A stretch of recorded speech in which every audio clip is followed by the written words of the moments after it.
ચાંદખેડા વિસ્તારમાં cyber crime બ્રાન્ચનો સપાટો રહેણાંક મકાનમાં ધમધમતા ઇન્ટરનેશનલ કોલ સેન્ટર રેકેટનો પર્દાફાશ કર્યો છે।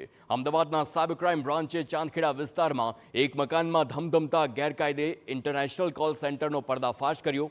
કેનેડાના નાગરિકોને રેવન્યુ અધિકારીના નામે ડરાવી તેમના બેંક એકાઉન્ટ જોખમમાં હોવાનું કહી ડોલર પડાવતી આ ગેંગના 4 સાગરીતોને પોલીસે દબોચી લીધા। તપાસમાં આ કૌભાંડના તાર ચાઇનીઝ ગેંગ અને અન્ય રાજ્યો સાથે પણ જોડાયેલા હોય તેવી માહિતી સામે આવી છે। આરોપીઓ IVR કોલ મારફતે કેનેડાના લોકોને ફોન કરતા અને પોતે કેનેડા રેવન્યુ એજન્સીના અધિકારી હોવાની ઓળખ આપતા તેઓ ભોગ બનનારને ડરાવતા કે તેમનું ટેક્સ ફ્રી એકાઉન્ટ કોઈએ લોગિન કર્યું છે અને તેમના ડોલર ચોરાઈ રહ્યા છે। વિશ્વાસ જીતવા તેઓ ખોટી ડિજિટલ આઈડી પણ બતાવતા હતા। એટલે કે ટેક્સ ફ્રી સેવિંગ એકાઉન્ટ છે એમાંથી પૈસા ઉપાડવાનો પ્રયત્ન થઈ રહ્યો છે। વધારે માહિતી માટે આપ 1 અથવા તો 9 પ્રેસ કરો। જ્યારે આ કોઈ બી સિટીઝન છે 9 પ્રેસ કરે એટલે એ કોલ જે આ કોલ સેન્ટર પકડવામાં આવ્યું છે એમના દ્વારા રિસીવ કરવામાં આવતો અને એ ત્યારે કેનેડા CR એટલે કે કેનેડા રેવન્યુ એજન્સીના અધિકારી બનીને એમની સાથે વાત કરતા હતા।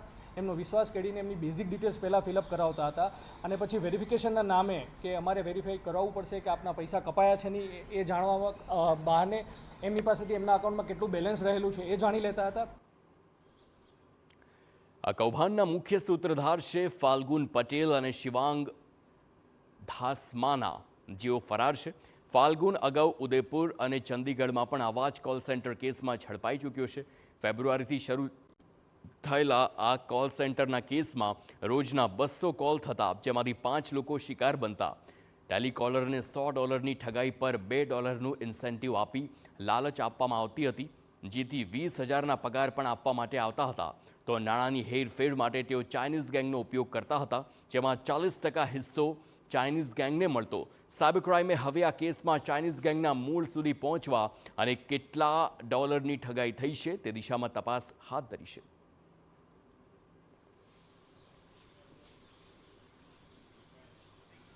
આ એક વોલેટ એડ્રેસ જેમાં એક ગવર્મેન્ટનો લોગો કેનેડાનો રાખી અને એ વોલેટ એડ્રેસ એમને મોકલવામાં આવતા અને એ વોલેટ એડ્રેસમાં ક્રિપ્ટોકરન્સી મારફતે પૈસા મેળવવામાં આવતા।